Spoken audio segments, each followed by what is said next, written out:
একটা দল পুরো বাংলাদেশ জিতে গেল, কিন্তু দলের প্রধান নিজেই এমপি হতে পারলেন না। তাহলে সে কি প্রধানমন্ত্রী হতে পারবে? ভিডিওটা শেষ পর্যন্ত দেখলে উত্তরটা জানতে পারবেন। আসসালামু আলাইকুম সবাইকে। আজকে আমি একটা প্রশ্ন নিয়ে কথা বলবো, সেটা অনেকেই জানে না, কিন্তু প্রশ্নটা শুনলে মাথা ঘুরে যায়। ধরেন, বাংলাদেশে একটা দল, হোক সেটা জামাত, বিএনপি বা অন্য যে কোনো দল, তারা জাতীয় নির্বাচনে সংখ্যাগরিষ্ঠতা আসনে জিতে গেছে, কিন্তু সমস্যা একটাই, দলের আমির বা চেয়ারম্যান নিজ সংসদীয় আসনে হেরে গেছেন। এখন প্রশ্ন, তিনি কিভাবে প্রধানমন্ত্রী হবেন? নাকি হতেই পারবেন না? সংবিধান কি বলে? বাংলাদেশের সংবিধানে খুব পরিষ্কারভাবে বলা আছে, প্রধানমন্ত্রী হতে হলে জাতীয় সংসদ সদস্য অর্থাৎ এমপি হতে হবে। অর্থাৎ যিনি এমপি না, তিনি আইনগতভাবে প্রধানমন্ত্রী হতে পারবেন না। তাহলে সমাধান কি? এক, অন্য কাউকে প্রধানমন্ত্রী বানানো। যদি দলের প্রধান এমপি না হন, তাহলে দল থেকে যিনি এমপি হয়েছেন তাকে প্রধানমন্ত্রী বানানো হয়। দলের প্রধান তখন পার্টি নেতৃত্বে থাকে, সিদ্ধান্তের বড় ভূমিকা রাখেন। এটাই অনেক দেশে হয়ে থাকে।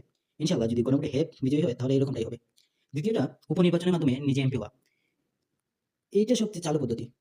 দলের কোনো এমপি পদত্যাগ করলে ওই আসনে নির্বাচন হয়, দলের প্রধান সেখানে নির্বাচন করতে পারেন, জিতে গেলে তিনি এমপি হন, এরপর থেকে প্রধানমন্ত্রী বানানো হয়।